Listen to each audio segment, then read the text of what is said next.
Welcome, guys. So, this is going to be very short. I'm going to be here for a couple of minutes. I really wanted to talk to you about why men keep lying to you.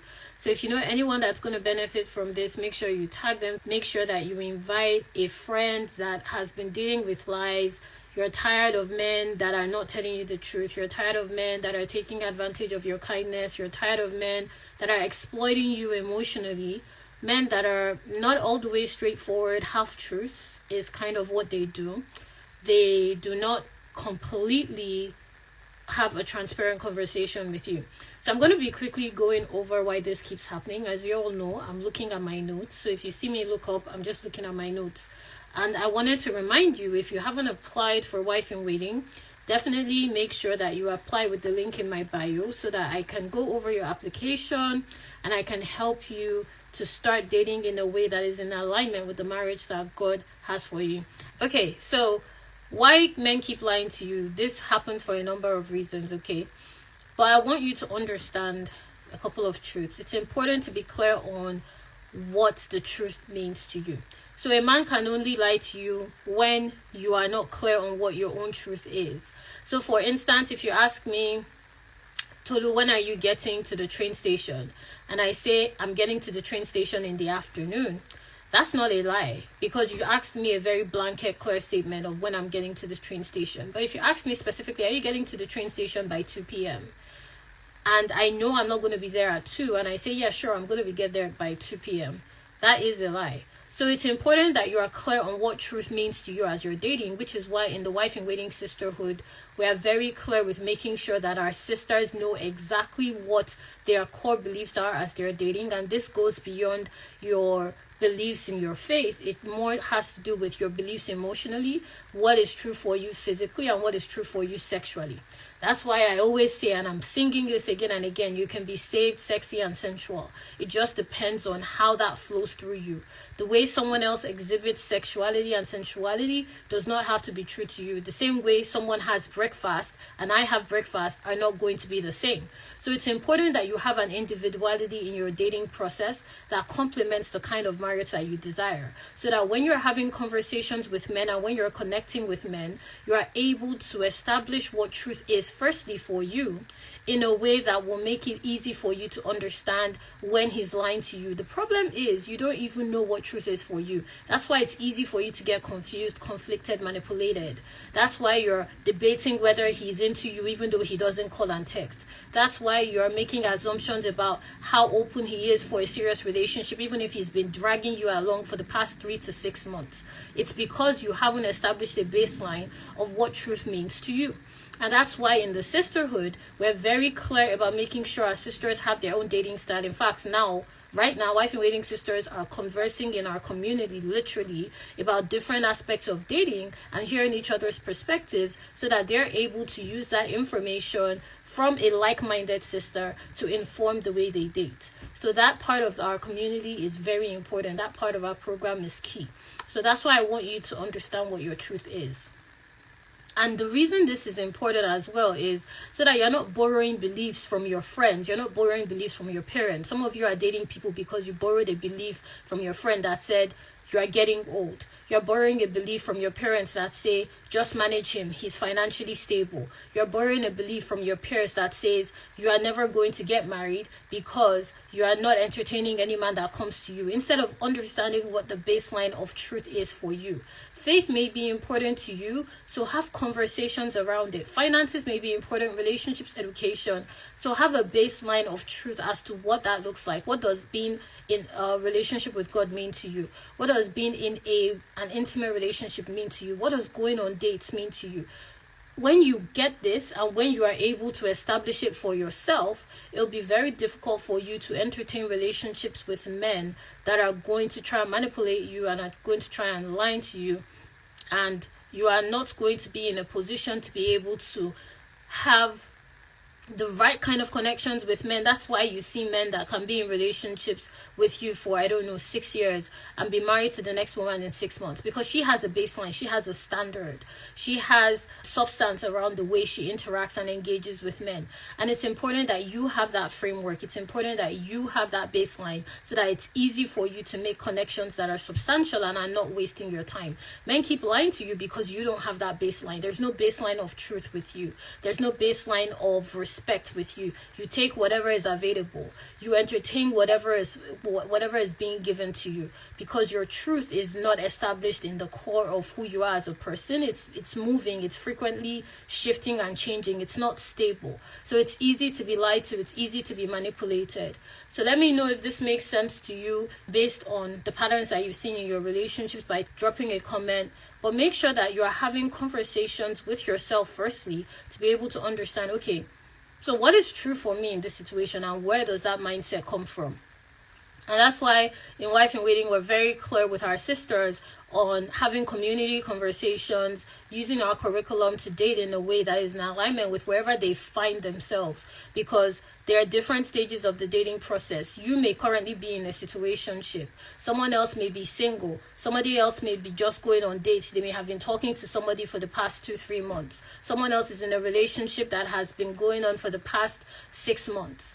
So everyone's truth is different. So that's why, with our clients, we like to make sure that it starts with their mindset and their truth and their foundation, so that when they're dating, they find the easiest flow. It's like, if I'm trying to get on a flight, of course I need to be at an airport.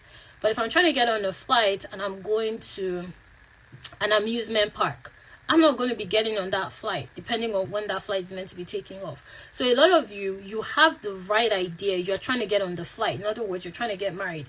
But you are in the wrong place, okay? You are at the amusement park in this scenario. It's a destination, but it's not the destination you're trying to get to. And the first thing that needs to happen for you to start getting to the airport is you need to change direction. And for that to happen, you need to understand this isn't the right way. So you literally have to change. You have to shift. But a lot of you are waiting for the environment to shift around you without shifting the environment. I can't just sit down here and say, I wish I was at the airport and somehow appear at the airport. I'm not a witch. And it doesn't work like that. It's the same way with laws in the spirit. You need to be able to be in motion in that direction for favor to meet you. So if I'm on my way to the airport and I'm praying I don't get into traffic, then I'm in alignment with the destination that I know I've been called to. It's the same way with marriage. You need to be facing the direction for your marriage to easily have access to you. That's why with Wife in Waiting, we're very clear with our sisters on establishing a baseline through our curriculum of where they are, the stage they are, in other words, the point at which they are towards the destination of marriage, so that we can help them step into that ease as quickly as possible. And if you have any questions, guys, just drop it in the question box. For Wife in Waiting, if you aren't able to join our program, we have devotionals available. So I would highly suggest the Wife in Waiting devotional. The 3rd volume specifically is a dating audit that shows you how to date in a way that is in alignment with the marriage you desire by auditing your dating process. So that's what I encourage you to get. It is very informative. I haven't had anybody that has gotten that devotional that hasn't been amazed by the substance in it. So I would encourage you to get that if you aren't able to join the sisterhood. And if you want information on that, just send me a DM saying devotional or asking about it, and I'll share a link with you. Secondly, I want you to be clear on what it means for you to commit. What does it mean to commit? Okay, what does that look like for you? And date in alignment with that clarity. For you, commitment could mean being in a relationship with somebody intimately where you discuss your finances, you discuss everything. For someone else, it may not mean that same thing. It may mean something completely different because their own journey is different. So I want you to honor your journey. I didn't say pre-commit. Please, there's a difference. Don't date with expectations. Focus on the experience of getting to know the person. And what we do with Wife in Waiting sisters is we give our sisters a platform to share their experiences. In fact, that is currently going on literally as I'm talking to you, so that they have active feedback from different women. And our sisters are from all over the globe. We have sisters in Nigeria, Canada, UK, US, so on and so forth. Because it's important that you are informed by somebody that is on a similar journey to you. For instance, using the example of going to the airport, if I'm going to the airport and somebody is already at the airport or is taking the same flight as I am, they're in a better position to inform me on what I should anticipate at the airport than somebody that is literally not even taking a flight. Because right now that isn't a priority to them. It's not even a probability. So it's important. That's why we foster a community of sisters, so that you are tapping from the right resource to be able to encourage you and to be able to allow you to experience dating from a safe space, so to speak. So I would encourage you to be clear on what commitment means, like what commitment means for you specifically, and date in alignment with that clarity. Don't date with your confusion. A lot of you are dating with confusion. So what I mean is, you don't know what's going on with you. You don't know why you're single. You don't know why you're in a situationship, and you're still dating with that confusion. People mistake this to mean that, oh, I need time to heal because I just got out of a relationship. I'm not an advocate of that. I believe you can date and heal at the same time. I mean, if you break your leg, you're not going to stop walking for the next 2 days just because you broke your leg. Life needs to keep happening. All that's going to do is you're going to make adjustments. You're going to get some form of support. Maybe you may get somebody to help you do certain chores. You may move things around a bit, but you're going to be moving.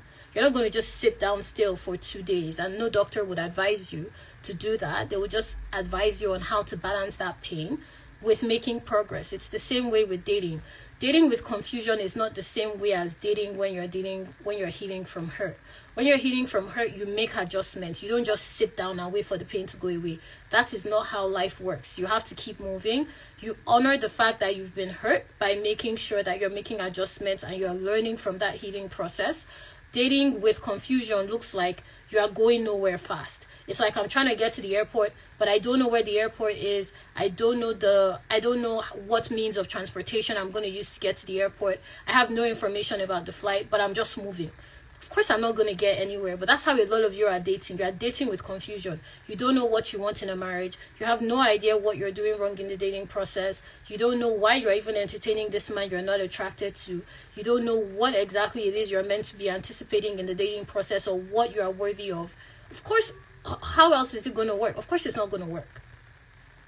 It's not going to work because you're dating with confusion.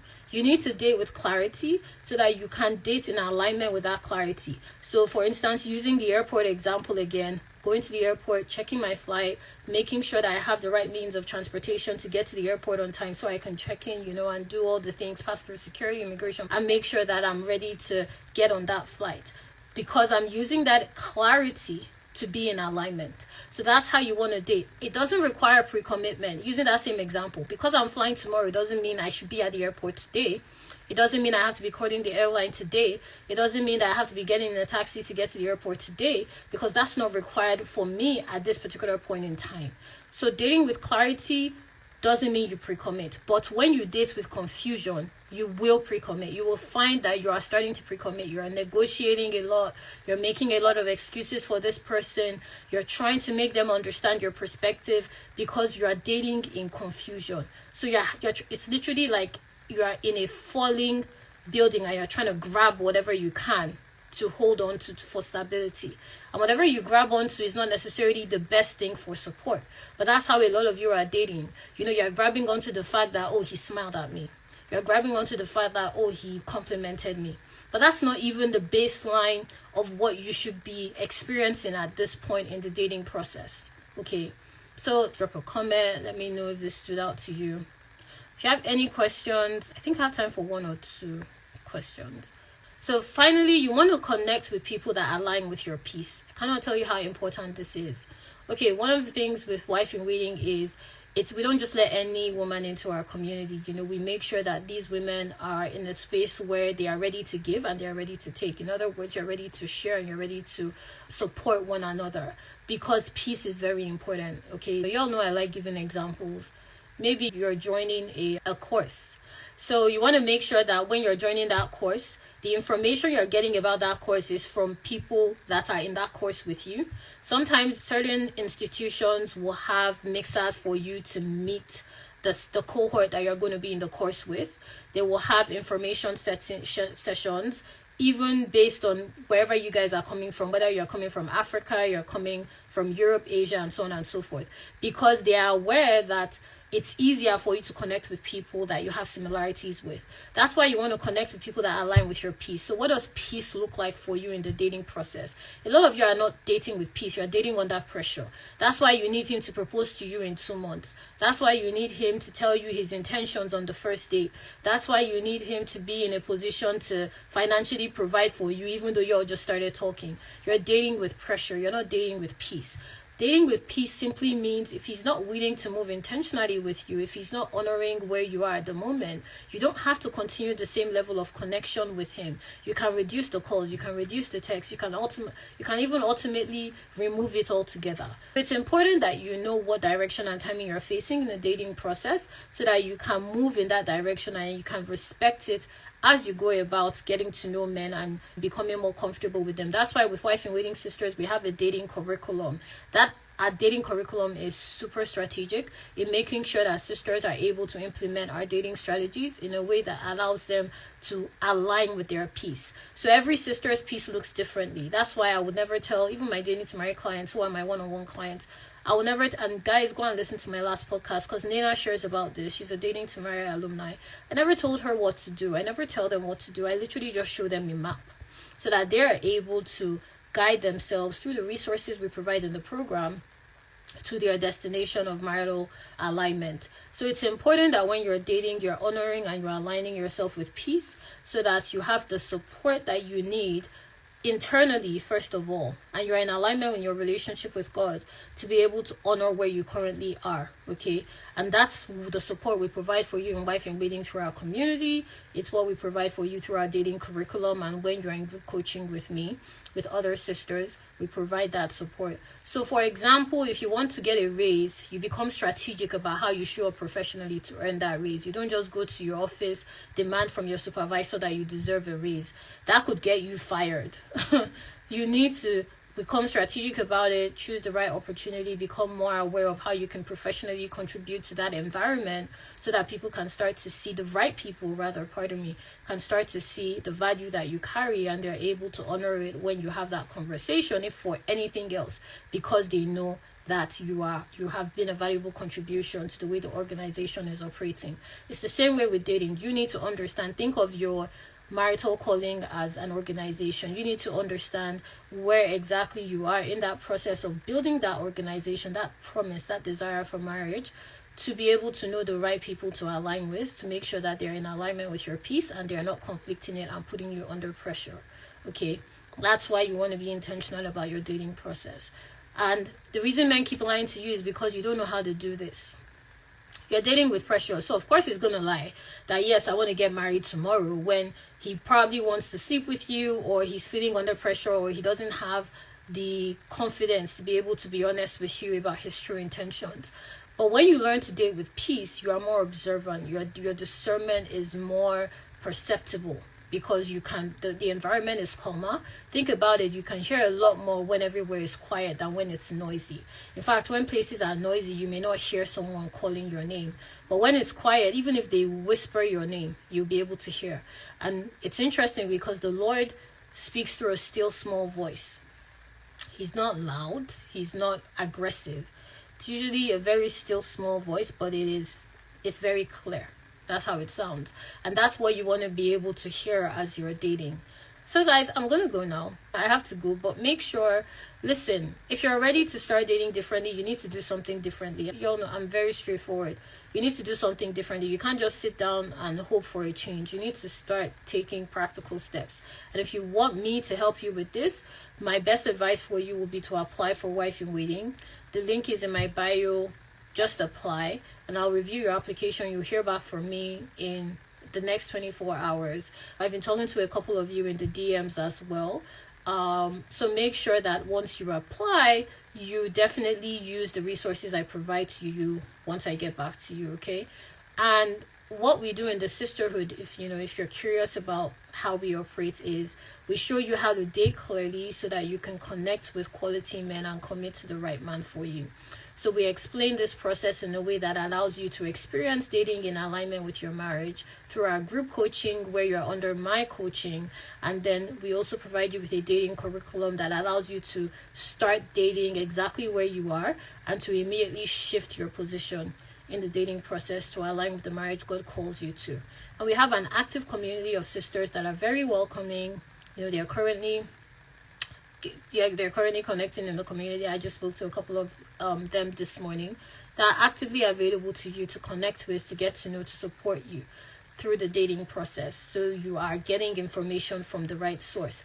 And that's what we provide in the sisterhood. So I'm going to go now. Make sure you share what you learned below. Tag a friend to watch. And I look forward to reviewing your applications to Wife in Waiting.